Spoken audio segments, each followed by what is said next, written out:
I would take a guess and say that it's often that you and I feel that we are not loved, not appreciated as much as we think we should, or that certain people don't really love us. They might say it, but they might not mean it. And that might be our individual experiences. Here in Ephesians 1, verse 6, in the Passion Translation, Paul writes, "For the same love," he, referring to God, "for the same love God has for the beloved Jesus, he has for us.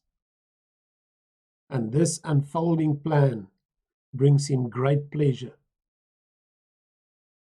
It's amazing to think that the way that God loves Jesus, his only Son, his only begotten Son, it's with that same love that he loves you and I. His desire for us is like the focus of his existence. He thinks about us 24 hours a day, 7 days a week. God is not confined to time. It's just me using an expression that you and I can understand to say that God never stops to think about you and I. He never turns away. He never turns his head and looks a different direction. He always has you and me in mind. He always thinks about us because he loves us. And his love is unconditional. It's an unconditional, positive regard and acceptance for who you and I are. Even now. And you might listen to me and think about, no, God can't love me. I know what I've done. And that might be true in your experience that you think like that. But today I've got good news for you. God loves you in spite of you. God loves you in spite of anything that you have ever done. God loves you in spite of any decision that you've ever taken. God loves you in spite of anything you might think or say. He loves you. He goes over, above, and beyond who you and I are, because he himself is love. That's his true nature. That's who he really is. He cannot divorce himself from his true nature and character, and that is to be love. And not a human kind of love that we are accustomed to, but his kind of love that is beyond any sin that we could have committed. That's exactly why Jesus died.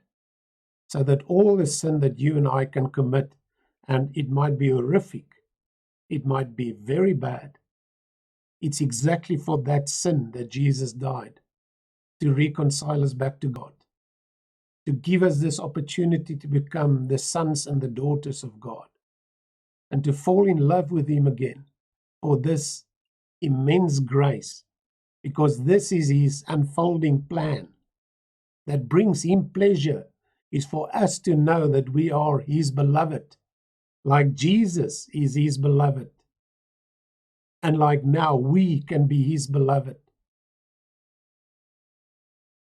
It's difficult for some of us to think or entertain the thought, the truth, the reality that we can be loved. We have been rejected so many times. We have been chased off so many times. We have been disappointed so many times, betrayed so many times.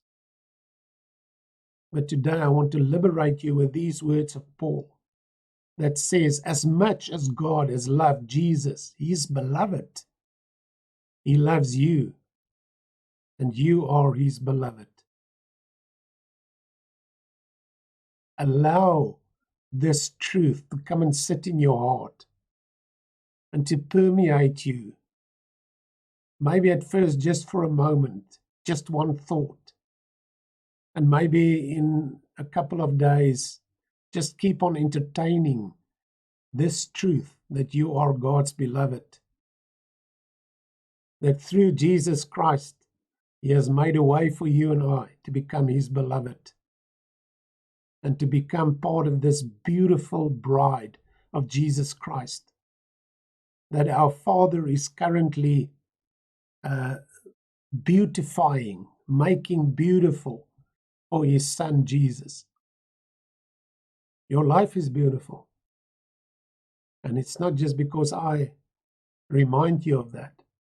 I'm reading the scriptures here, and they confirm what I'm saying, and I'm confirming what it is saying, that you are beautiful and that you are the beloved of God through your union and your oneness with Jesus Christ. So, beloved, enjoy your Father and enjoy Jesus Christ and enjoy the presence of His Spirit, because God gives it to us freely to enjoy, because it brings Him pleasure when we take from Him what He offers us through His grace, which is free.